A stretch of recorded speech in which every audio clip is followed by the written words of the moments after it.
A big hello and a very warm welcome to Brand Equity with me, Sonali Krishna. Voting is underway in the world's largest democracy. The 2024 elections are a crucial one as it will seal the fate and path this country treads on for some time to come. Today's show looks at three major characters who are intrinsic to elections 2024, and we're going to be looking at them as products, which we, the voters, whom I'm referring to as consumers, are going to purchase. Simple enough? So it's a deep dive into three eminent personalities of Indian politics and their journey so far in terms of what they stood for, in terms of public perception and brand attributes in 2014, and what they stand for today in 2024. Mind you, almost all brands go through several iterations in 10 years. And you as a consumer either choose to continue to purchase it or move on to newer offerings. The attempt here is to do just that with these three individuals. I urge you to look at three of them as products or services they are selling to you, and we, the voters, who are customers looking to buy the best promise and performance. The three being Prime Minister Narendra Modi, whose rise we witnessed in 2014, and a marketing maverick like never seen before. The next being Rahul Gandhi, a politician who is decimated constantly, but that doesn't stop him from doing his thing. And the third is the Aam Aadmi Party's very own Arvind Kejriwal, who's gone through several permutations and combinations since 2014 in terms of his brand offering. And to help me dissect these three political figures and assess their personalities over the last decade and their individual brand perception, I have with me Santosh Desai, social commentator, a brand expert and a former ad man; Dilip Cherian, widely known as the image guru and the founder of Perfect Relations; Kaveree Bamzai, a well-known author, columnist, and an independent journalist. Well, thank you, ladies and gentlemen, for joining me right here on the show. I'm hoping this will be a very interesting conversation because, of course, we're in the midst of the Indian political tamasha or league, as one may call it. I'll start with you, Santosh, to throw light on, each character, but I'd like to divide it and go slowly. So we'll start with, of course, Prime Minister Modi and your view of what he stood for in 2014 and what he stands for today. Yeah, so I think in 2014, I think he was seen both in two primary kind of ways. One was as somebody who would kickstart the process of development and actually accelerate the process of development. And given on the back of his success in Gujarat, he was seen as the one person who would have answers to India's economic sort of situation. So there was this great sense of expectation, a large part of the country, that there would be a transformative change in the economy and in India. The other was the fact that he was seen as somebody who understood and spoke to a historical sense of grievance that the majority community, that the Hindus nurtured, and that he spoke for them and that he stood up for them. And therefore, in many ways, these were the two pillars on which he came to power.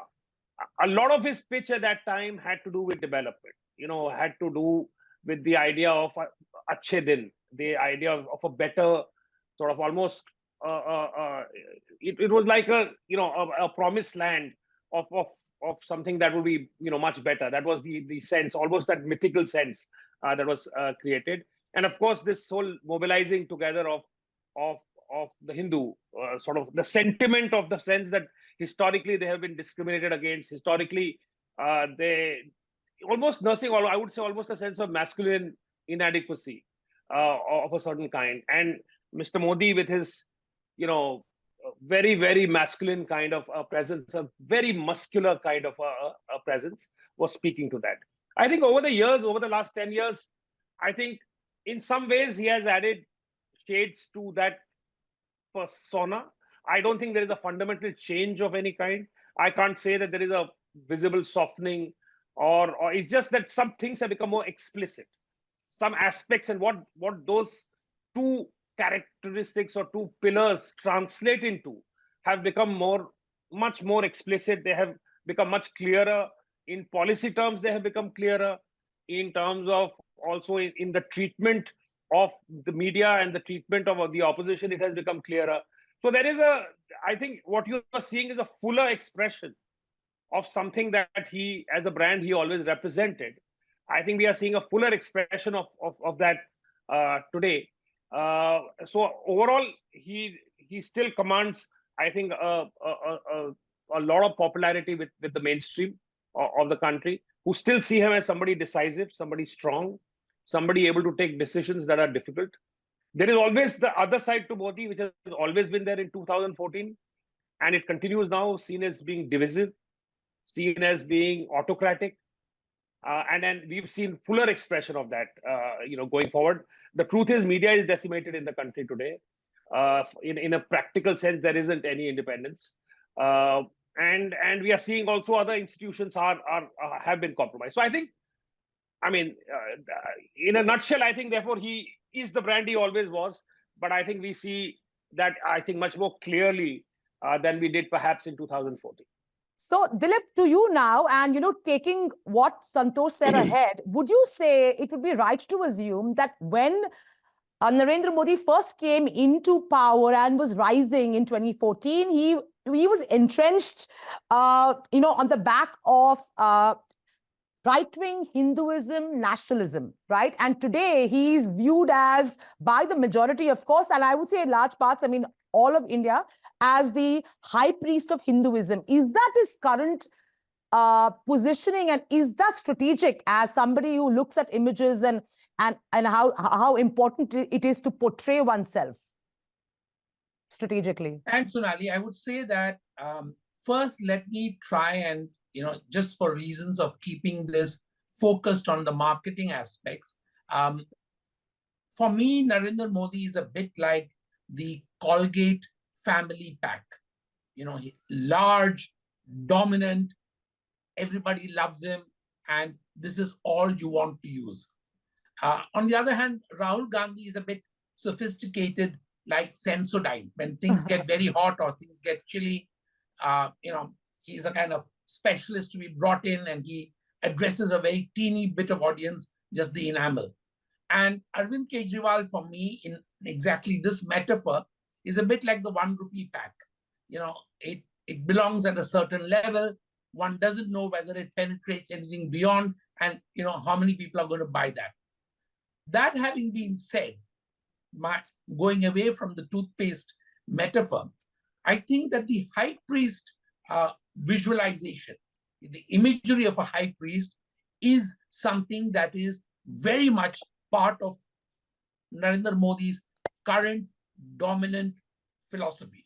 He wants to be seen as that, and even the most, shall I say, extreme form of that, which is to create, as the priest, fear about the other, is something that he is doing with absolutely complete conviction that this is the way he wants to be.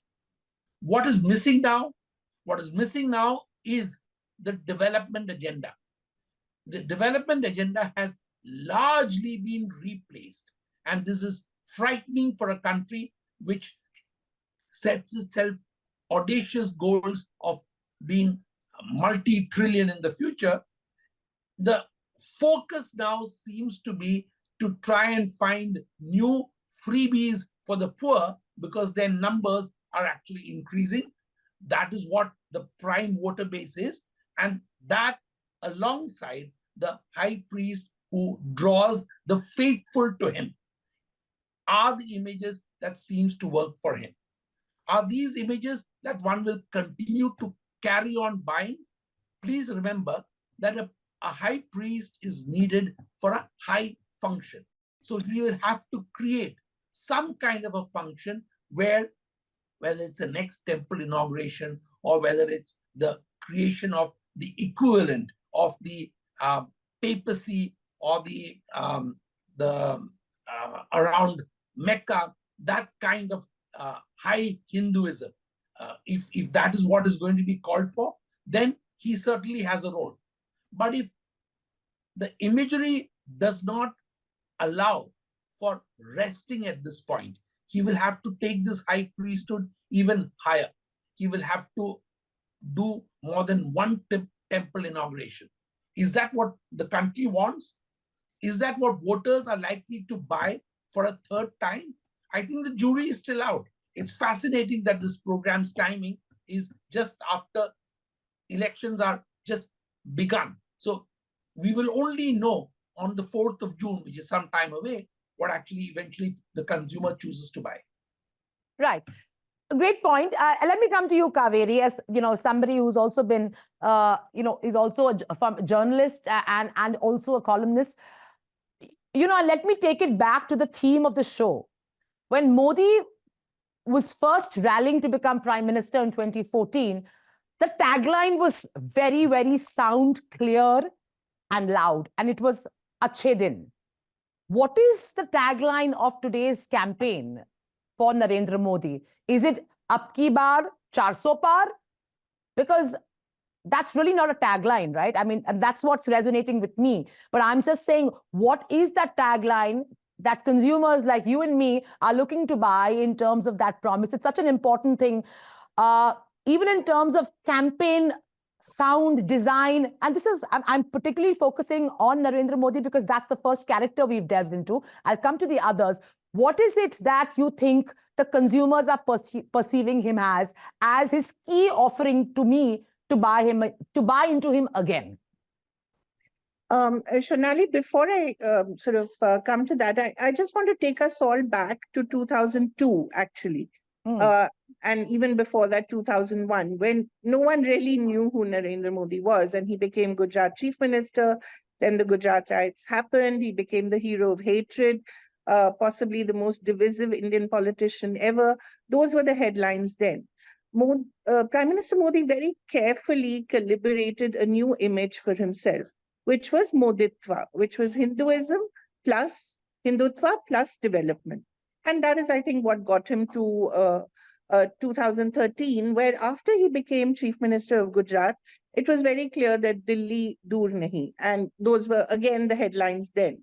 So I want to take you back to the brand that Modi created for himself, with a lot of help from image creators as well.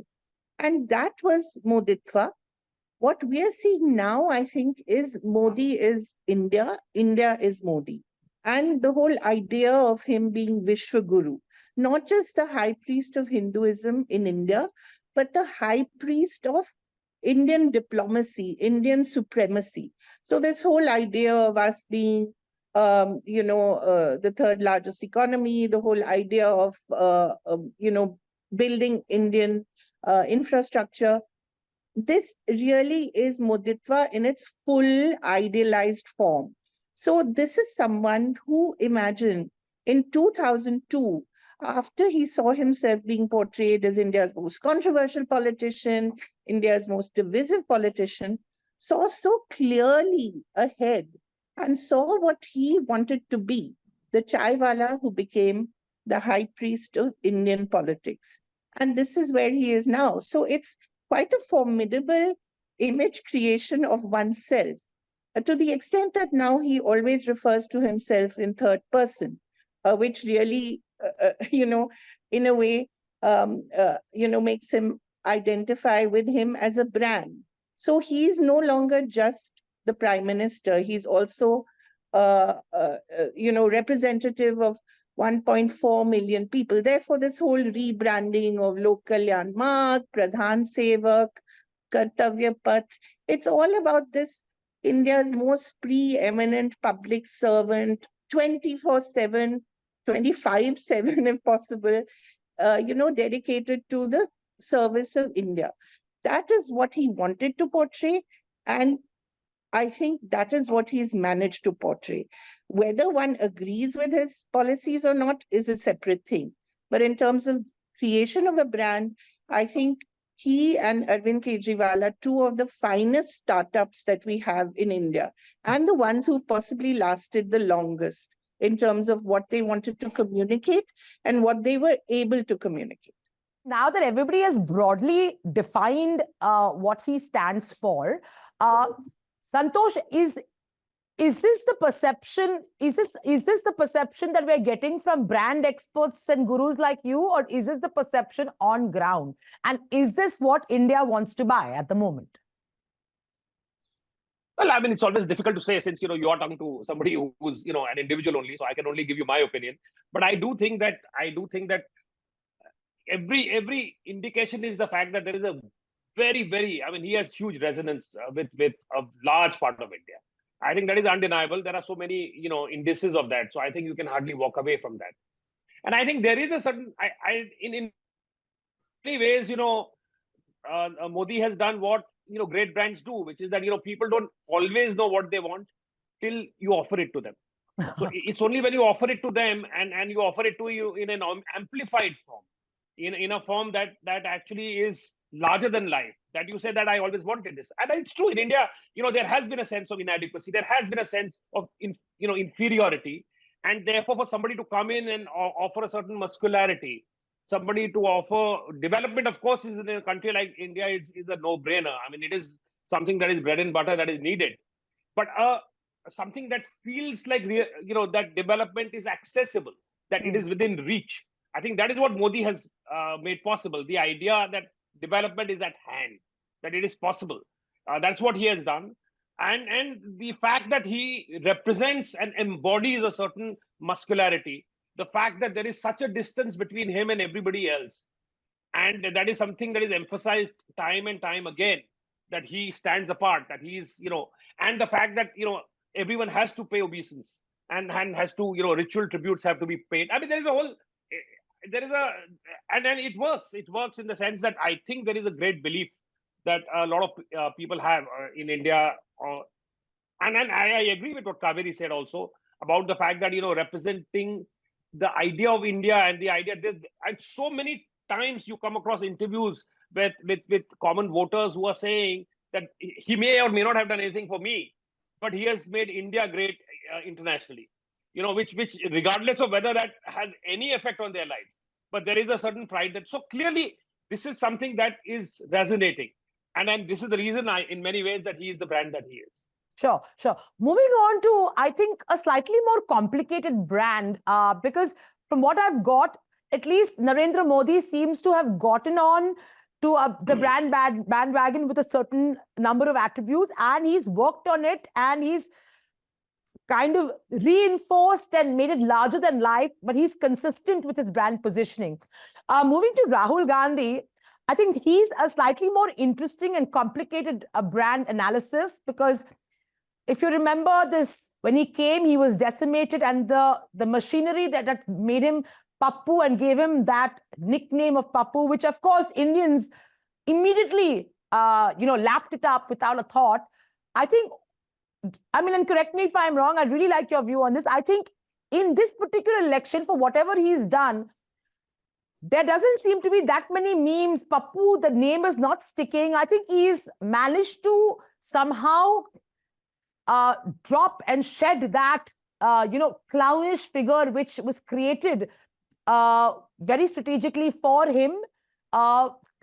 Somewhere that's been lost. Would you agree that there has been some change in the way the public is perceiving him, or are we in our own echo chambers feeling this? So I think that a clown image ages well into a more mature statesman-like figure.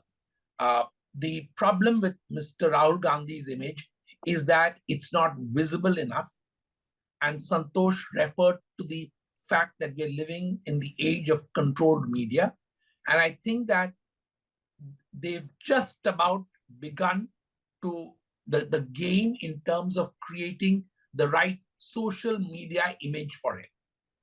Second, I think that people turn to him not from the broad base of support of the Indian electorate. I'm not trying to push my argument about the Colgate versus the Sensodyne. Sure. But I think that people only refer to him or only seek him out when they're looking for or when they feel a sense of pain. The third thing to keep in mind is that the Congress is playing and Rahul is front and center of this brand of what the Congress is trying to do. which is playing the caste theme, and whether that suits the brand that Rahul has been trying to create, which is a modern, which is a forward-looking brand. And he finds that that space is already occupied by a very clever game player in terms of Narendra Modi. And therefore, he's harking back to an older time. And in a sense, that appeal goes even further than the appeal of any religious fervor. So I think that brand Rahul is currently going through three kinds of changes. One, as I said, the classic image of the clownish image, which was created at very high expenses, memes and others by his opponents. The second, that he himself is the brand of last appeal. So people appeal to him when they feel threatened, or when they feel isolated, or when they feel frightened. And three, he's playing a new card with his brand, and that brand is the caste card. And that is a new thing for these elections, and something he has not tried in the past. Is it because the space is occupied? Is it because, as Kaveree said, that the history of where Narendra Modi has come from requires brand Rahul to try and find niches which are unoccupied, which are few and far between, but he's trying that game at the moment. Okay. Kaveree, I'd like you to analyze Rahul from, and not for just the decade long. So 2014, I think the next would be 2019, and now 2024. Do you see a palpable change in his personality, in his offering, and what he is trying to sell to us Indians? Definitely. And I think, again, we have to look at him from 2004, when he actually began in politics. And that was really a new era. Prince Rahul will come and save the Congress. And, the mother has handed over the baton to the son. And that was sort of at a time when it wasn't very clear whether the BJP would lose. Remember, this was Shining India time, and India Shining. And the brand, the identity that the Congress went with was Aam Aadmi, which was very interesting because 3 years later or 5 years later, you had the Aam Aadmi Party. I think the problem with brand Rahul is that he's gone through too many changes. And while in a 20-year career, it is expected, I think what has also happened is that a lot of what he would have liked to espouse, for instance, the anti-corruption agenda, was taken over by Arvind Kejriwal. The Aam Aadmi was taken over again by Arvind Kejriwal. So he was really left with what? At the end of the day, when he came in, he was Prince Rahul. Then there was that brief few years where he was the angry young man, and, he would tear ordinances and things like that. And then again, he was a hero of love, someone who didn't want power, but, was saddled with it because of his family.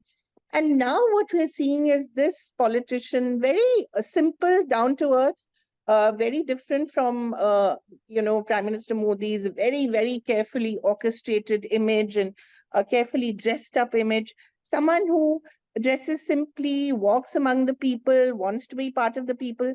The problem is then you have Prime Minister Modi, who keeps harping on the Shehzada image and the dynasty, and the fact that he comes from a long lineage of prime ministers.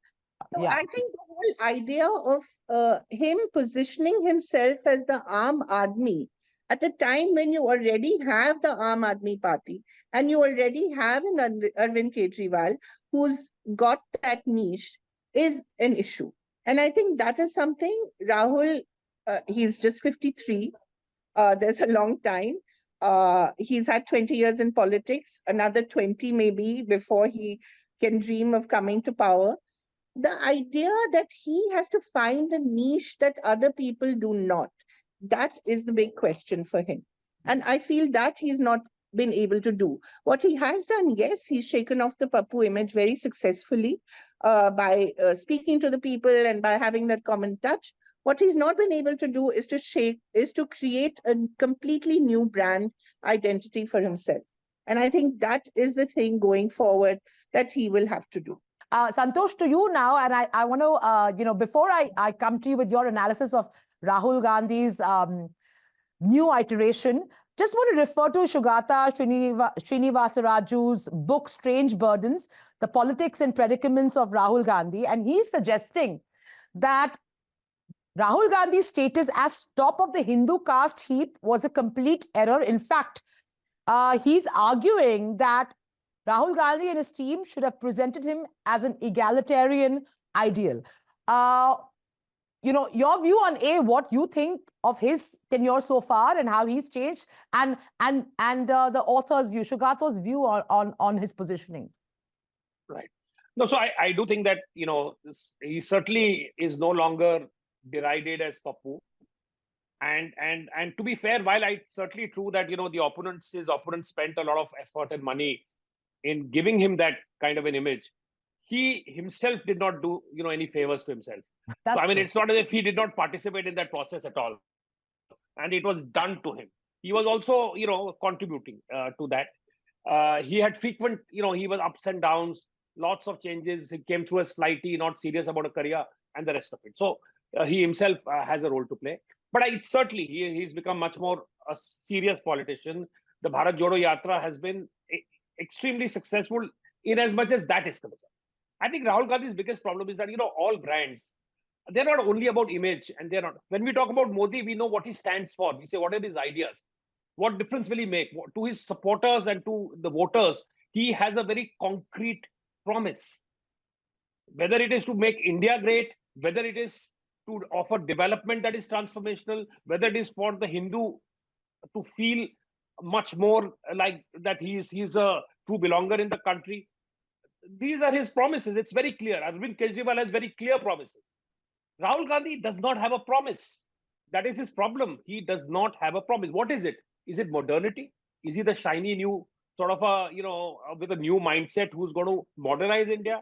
Is it the fact that all that he talks about most of the times is the fact that there is love and that there is tolerance, and that is the problem with that is that if that was resonating with a large part of India, that would have resonated long time back. It does not. That is not the primary concern. In a majoritarian, in a country where 80% people is the majority, for them to worry too much about the rest of the 20% is not a tenable promise. It's not what moves 80%. Right. It's not about what should move 80%. It is what does move 80%. True. And today his problem is that there isn't a promise. Is there a new model of development that he's offering, which resonates with people? Not clear. Is there a new kind of politics that he's offering, sitting on a moribund party like, and the problem is that whenever Congress, states have got Congress governments, there is not a bit of difference. You can see in the way they run their government. How was the Rajasthan government any different from 100 other, Congress governments of the past?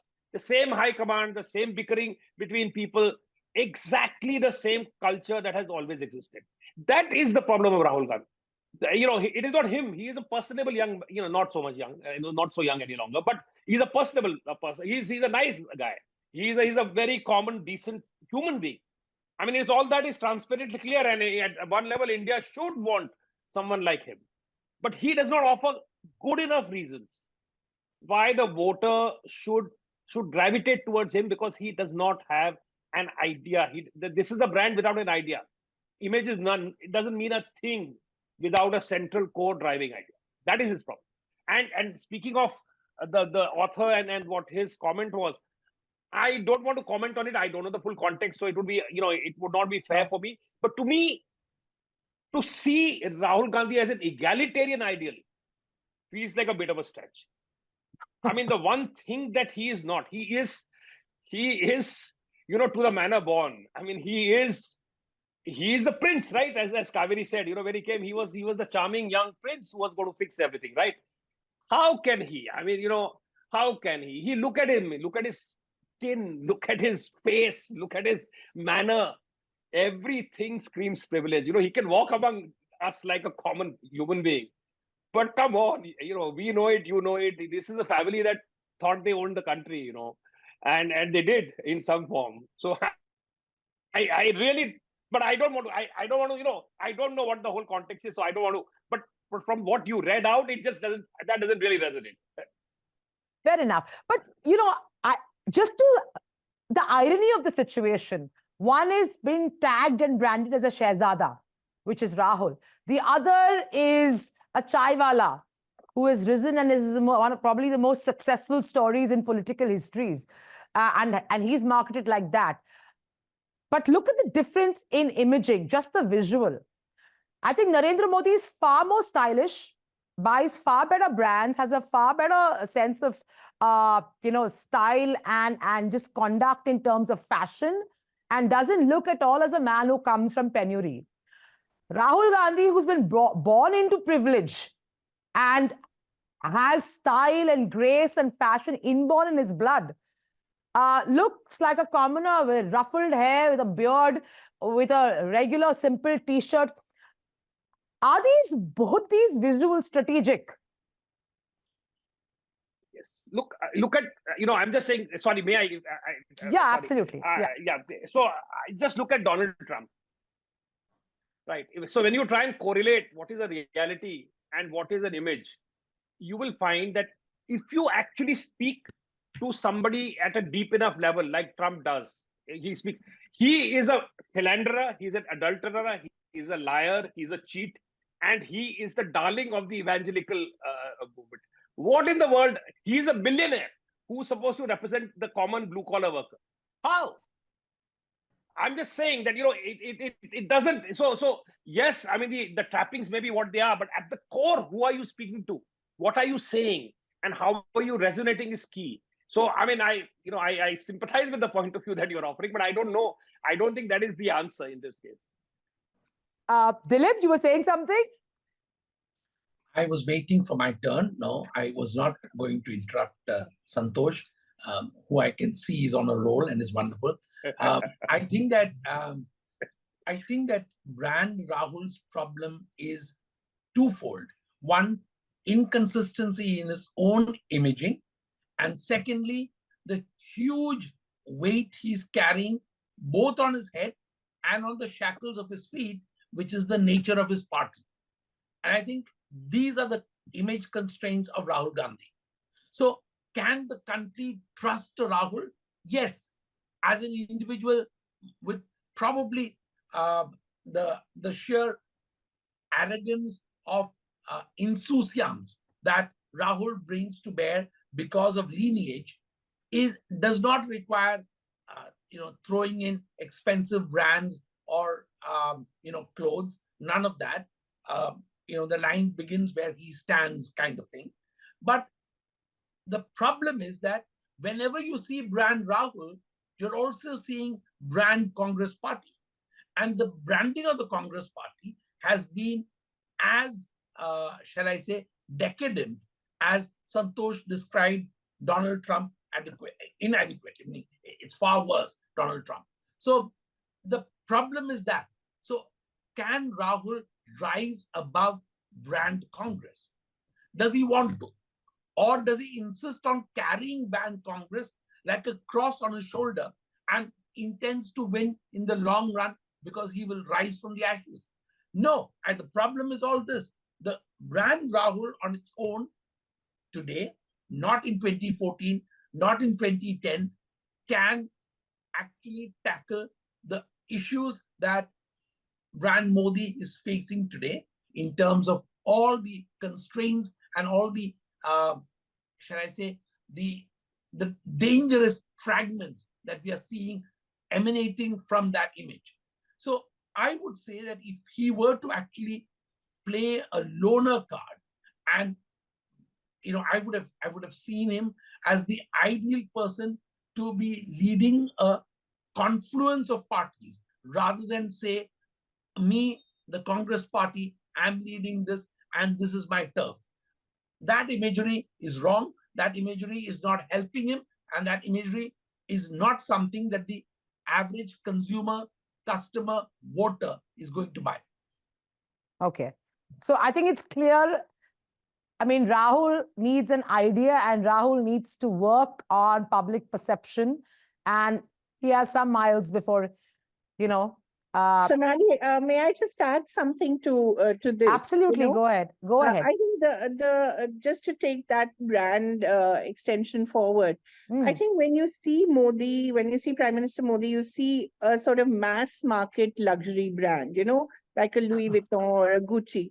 When you see Rahul Gandhi, it's a very boutique luxury brand, favored by a few, only the few who really know what luxury is all about, and they know exactly when to go to that tiny shop in Milan to buy that that particular season's fashion.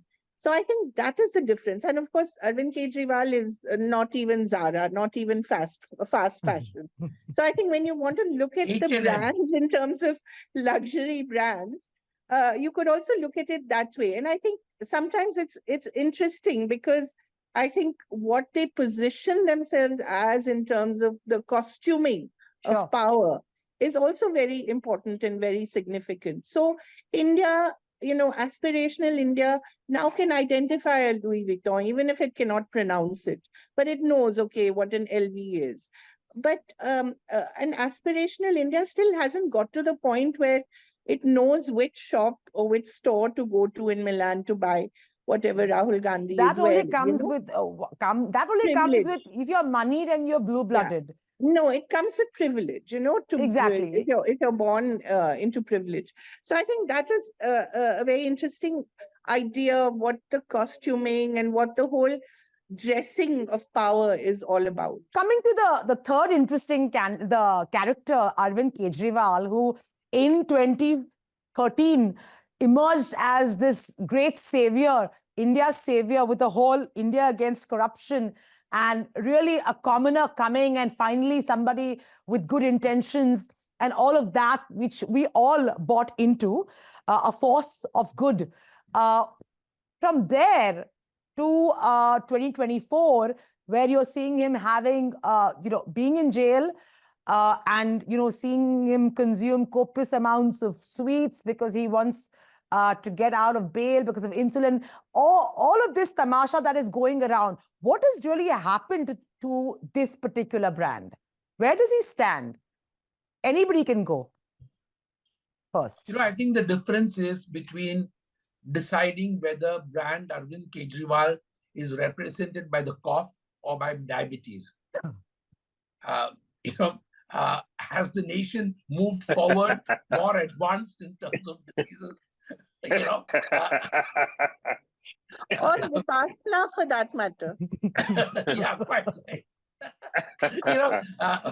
Poor brand Arvind, from where he was, he's got really lampooned badly because he's got caught in something which is far bigger than he is. Remember that the idea of anti-corruption is what brought Arvind Kejriwal to where he is. And the notion of potential corruption has been what has got Arvind Kejriwal to where he is now. So brand Arvind has got damaged because though the people, the average Joe on Delhi's street, trusts him, needs him, and will vote for him. Oh, really? There is a problem. And that problem is that image has got twisted by this ability of the opposition, his opposition, to say that the core value which made him and gave his image the kind of shine that it needed is now no longer valid. So that is something that he'll have to figure out how to tackle. And from prison, it's a difficult one to tackle. Sure. Santosh?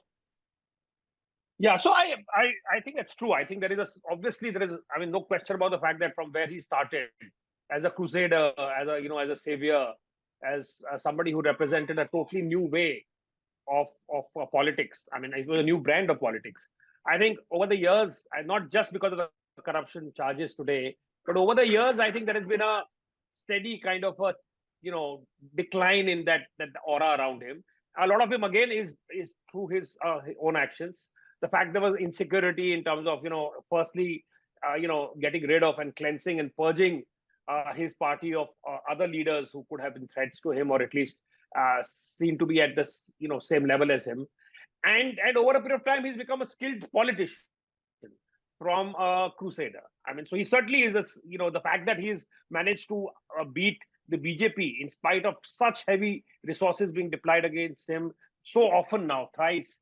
I think is saying something. I mean, it certainly speaks Sure. for his skill as a politician.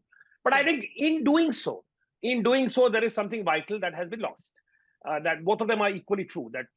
And I think there's two parts to him. One is the anti-corruption. The other is that he is offered, particularly in Delhi, a vision of governance that is actually rooted at the lowest unit of delivery.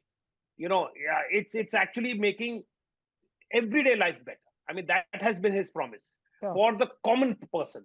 And that is the reason why what Dilip said is true, that he has huge cachet still and equity among the common in Delhi voter. That is absolutely the truth.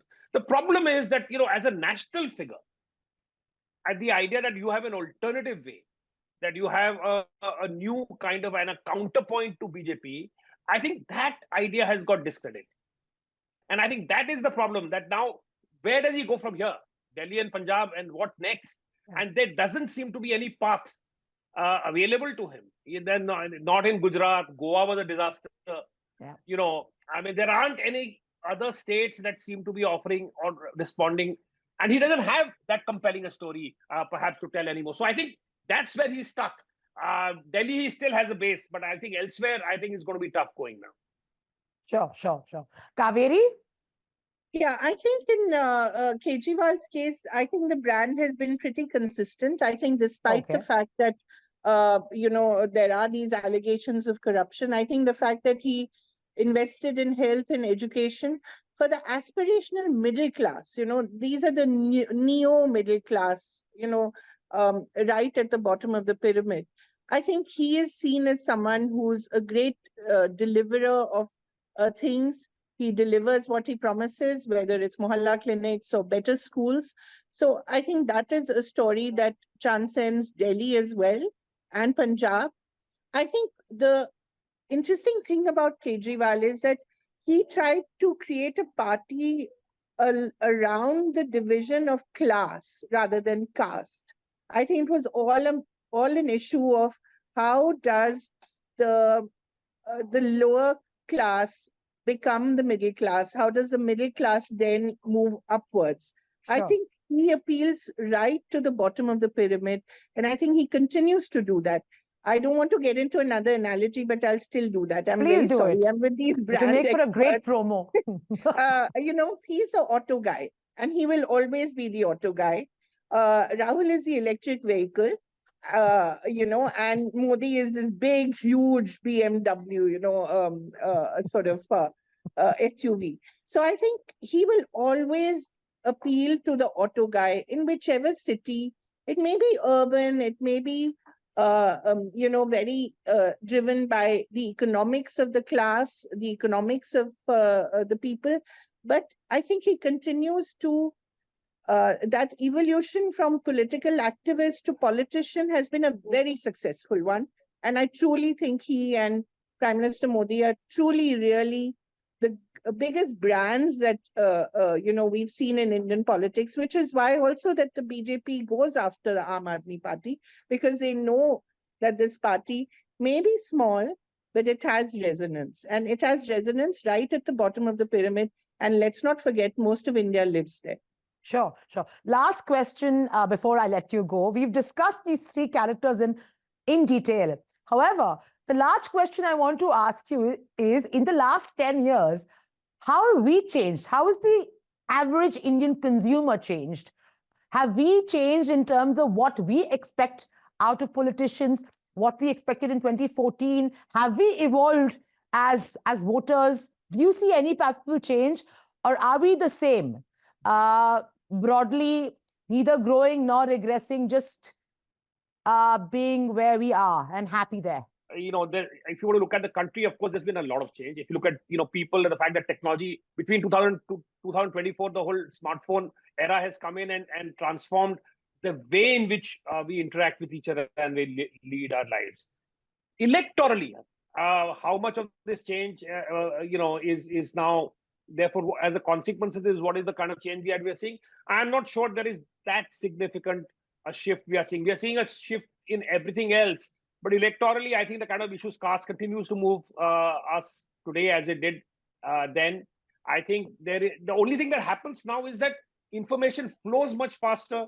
Memes carry a lot of the burden of communication, and therefore the in a sense, it's strange that with more information we are much more susceptible to narratives that get built. And I think there are narratives. So people who are good at building narratives, I think have a huge advantage in today's time. Sure. Because I think there is a susceptibility to being sort of influenced by narratives. And I think that is really, I think the big shift that has happened is that now there are means available for voters to sort of and reinforce their held beliefs so that they become stronger and stronger. Because of the fact that there is narrative building that is happening in a very skillful way. I would say that is a big shift that has happened in the last 10 years. Dilip, would you think we are more mature now as voters? We really think through what we want as a country, as an individual? I think that group think may have reduced, but algo think has increased. The algo spots what you're looking at, feeds you more of that, and those who have the greatest social media teams to feed you that, because you're dependent largely, if you're a voter somewhere between 18 and 38, which is probably the majority of voters, the chances are that you are a graduate of WhatsApp University. So I think that big change has happened. And I regularly run campaigns both for parties and for individuals. Sure. And I know that the kind of algos you today play with and the kind of imagery that you can use to reinforce those that you know are having an off-take. And when you're able to figure out who is taking that that output well, then you're able to tailor it even better. It's dangerous. In my view, it also makes us susceptible to influences beyond just the political parties. So we need to recognize that there is a very large and relatively young part of the electorate that is susceptible to the vagaries of social media influencing happening on them. They are victims, not empowered, not really the empowered ones. Right. So let me take that forward and close with you, Kaveree. Would you then say that we are dimwits as voters? Let me just put it out there. Do you think we've become dimwits? We don't use our brains, that kind of intellectual conversation between citizens that used to probably be done earlier. Today doesn't happen. You're in different camps. And if you're from a different, and if I'm talking to you and I don't agree with your political leaning, we'll probably fight and storm out of the door. So we're not having those healthy conversations as citizens of the country. Forget the politics and the politicians. I think, where we're at right now is a very interesting juncture. I think what we saw in 2014 was a huge positive wave for the BJP. It was a wave for change. I think what you have now is a lot of negativity, which is very interesting. I think India's young people are waiting for a story to be told to them. And perhaps by a new storyteller. We don't know. Politics, as someone said, a week is a long time in politics. 5 years is even longer. Perhaps not this time, maybe next time. I think India's young people are very unsure. They're at this moment, they're driven more by fear rather than by hope. You've seen a lot of economic instability. You've seen a lot of job losses. They've seen their parents lose jobs. They've been through COVID, which I think we've underestimated.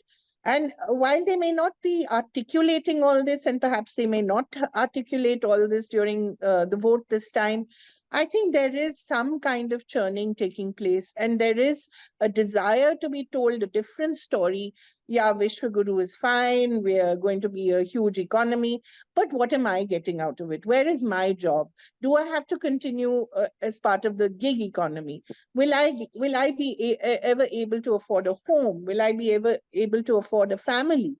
Those are the concerns of middle class youth, not even people at the bottom of the pyramid, even middle class young people are thinking, what is in it?